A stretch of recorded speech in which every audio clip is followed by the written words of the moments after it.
Your doctor measures your blood pressure, your cholesterol, your blood sugar, your weight. These numbers fill your medical file. They generate prescriptions. They determine whether you are told you are healthy or warned you are at risk. But there is one measurement that predicts how long you will live more accurately than almost any of them, and most doctors never check it. They do not have time. It is not covered by insurance protocols. It does not generate a billable procedure. Yet researchers have known about it for over 2 decades. Study after study, involving hundreds of thousands of participants across multiple countries, has confirmed its predictive power.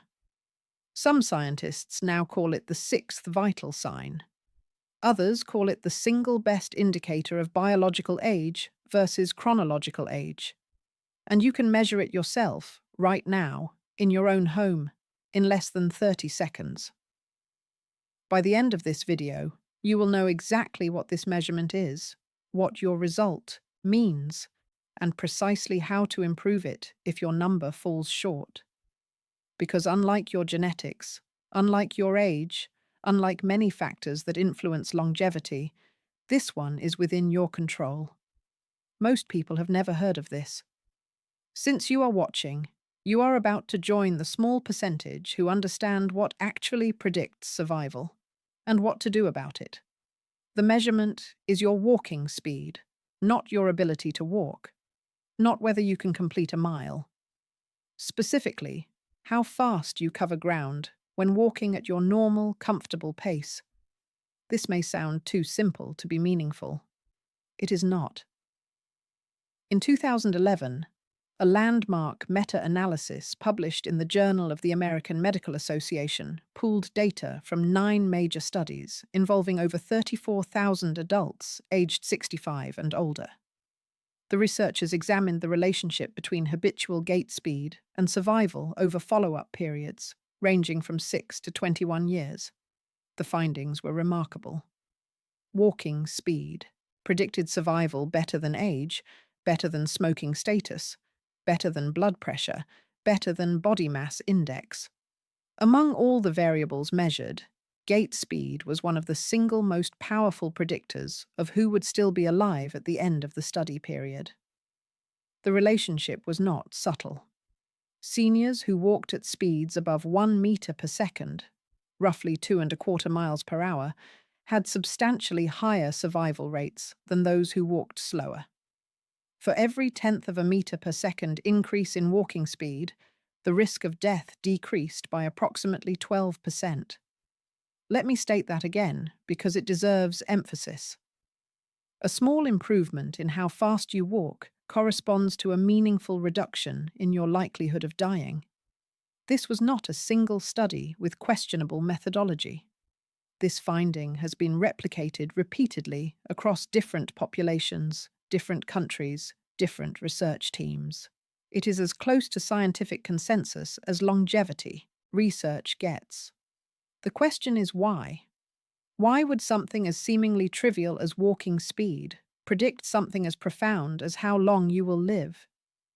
The answer is that walking speed is not trivial at all. It is an integrated measure of your entire physiological system.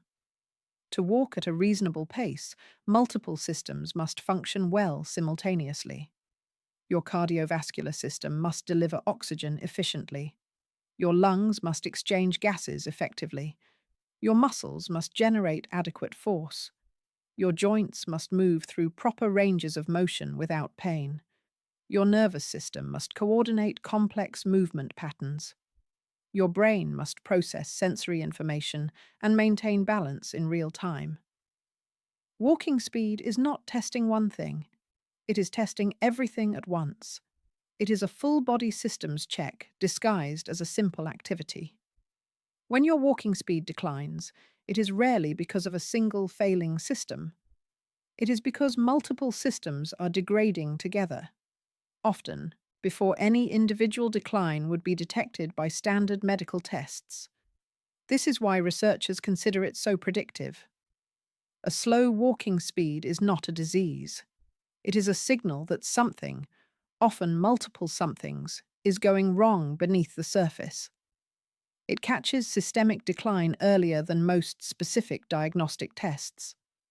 Now let me tell you how to measure yours.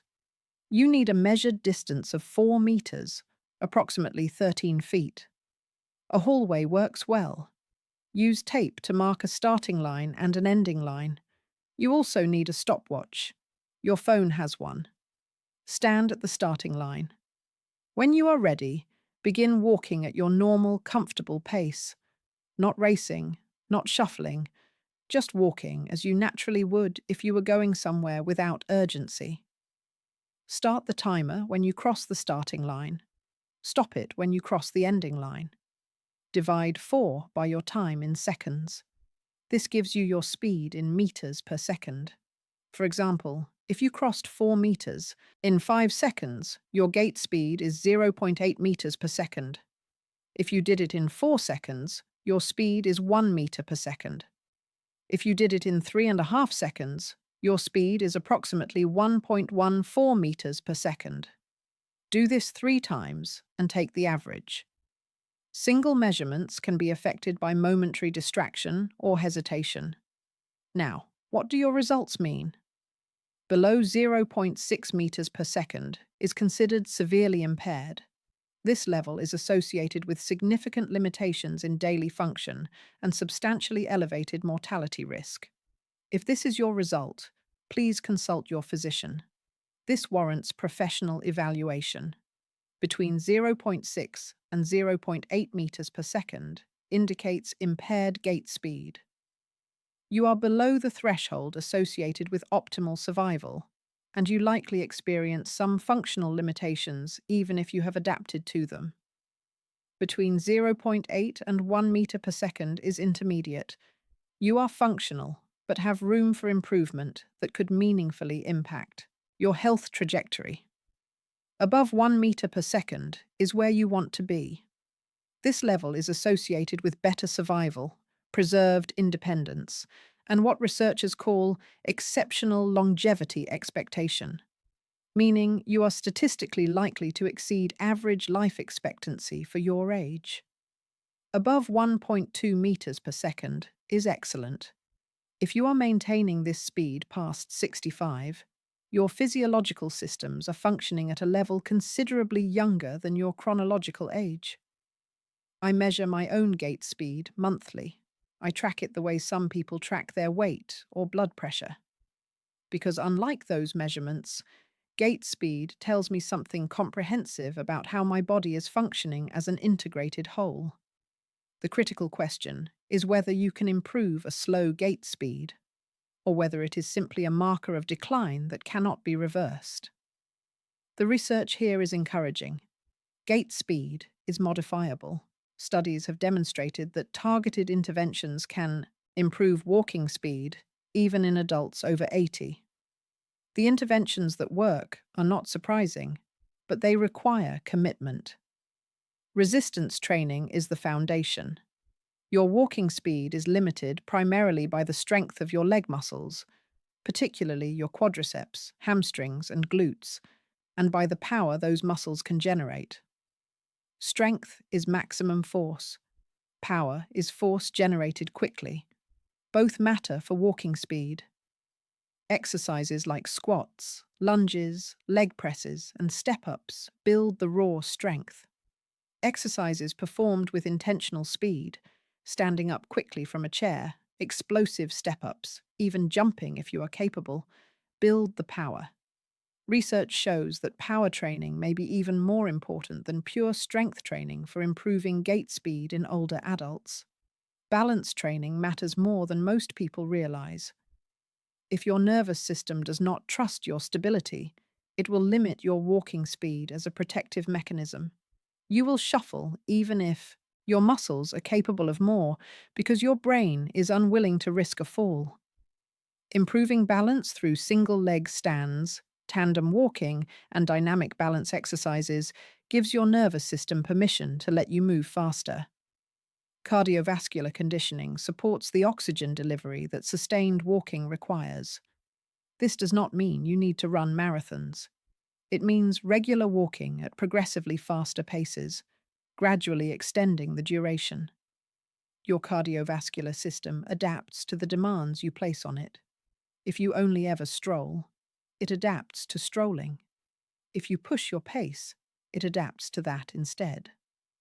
Flexibility and mobility in your hips, ankles, and spine allow for the full range of motion that efficient walking demands.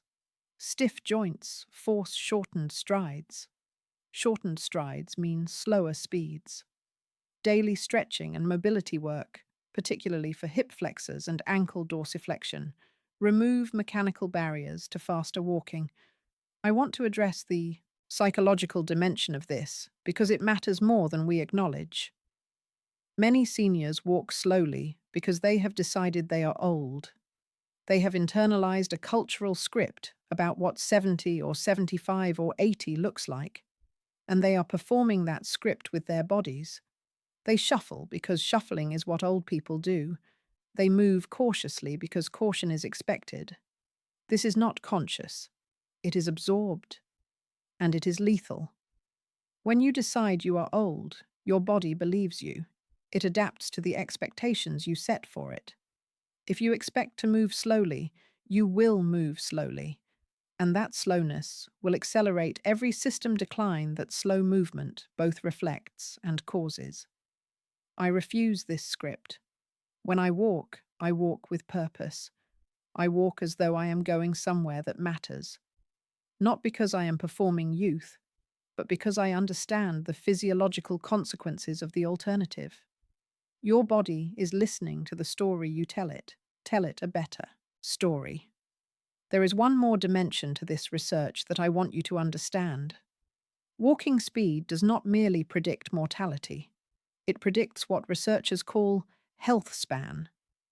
The years of life lived in good health, with independence, with cognitive clarity, with the ability to do what you want to do. Slow walkers do not just die sooner. They spend more years disabled before they die. They lose independence earlier. They experience cognitive decline faster. The trajectory is not simply shorter. It is diminished throughout. Fast walkers live longer and live better for more of that longer life.